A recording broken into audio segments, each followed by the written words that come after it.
السلام علیکم. امید ہے آپ سب لوگ خیریت سے ہوں گے. ہمارا آج کا ٹاپک ہے IBS یا اریٹیبل باؤل سنڈروم. اس ویڈیو میں ہم بات کریں گے اس کی وجوہات، علامات کے متعلق، اس کی ڈائگنوسس کس طرح کی جاتی ہے اور اس کا کیا علاج ہے.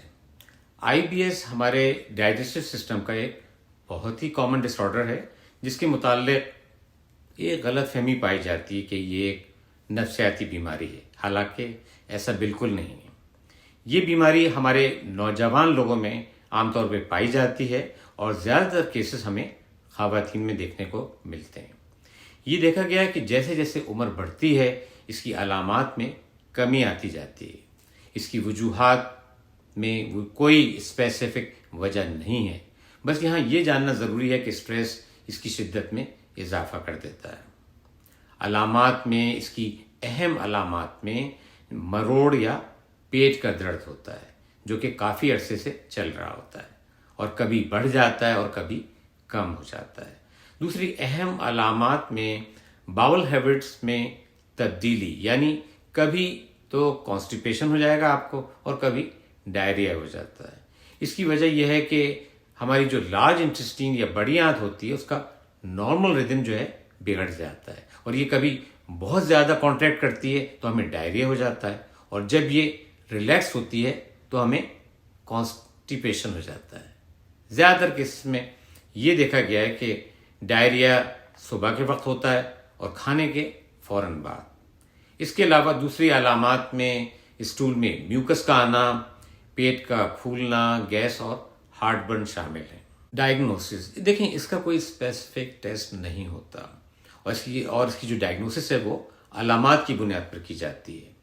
اس کے لیے روم کرائٹیریا جو ہے وہ ڈاکٹر استعمال کرتے ہیں اور اس کرائٹیریا کے مطابق کم از کم 3 مہینے سے یہ علامات موجود ہوں اور مریض کو ہفتے میں ایک بار ضرور پیٹ میں درد اور اس کے ساتھ کانسٹیپیشن یا ڈائریا کی شکایت ہو.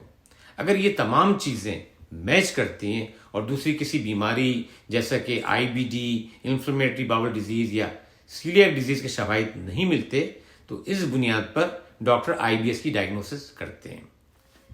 اب دیکھتے ہیں کہ اس کا ٹریٹمنٹ کس طرح سے کیا جاتا ہے. نمبر 1، جیسا کہ ہم پہلے بات کر چکے ہیں کہ اسٹریس اس کی شدت میں اضافہ کرتا ہے. اب یہ جانتے ہیں کہ اسٹریس کو کس طرح سے کم کیا جا سکتا ہے. ایکسرسائز کے ذریعے. اگر ایکسرسائز ممکن نہ ہو تو کم از کم واک کریں اور ایسی مصروفیات تلاش کریں جس سے آپ ریلیکس کر سکیں. اور اس کے علاوہ ریلیکسیشن تھراپی ہے اور سائیکو تھراپی بھی ایک طریقہ علاج ہے. نمبر 2، غذائیں.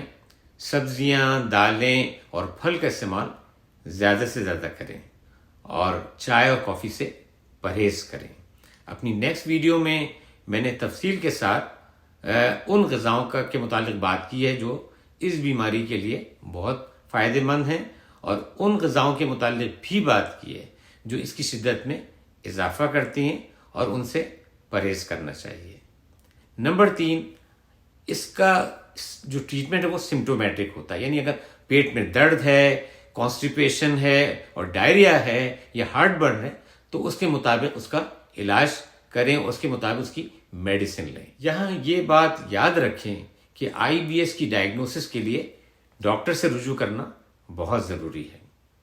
امید ہے آپ لوگوں کو یہ ویڈیو پسند آئی ہوگی اور اس نے آپ کی معلومات میں بھی اضافہ کیا ہوگا.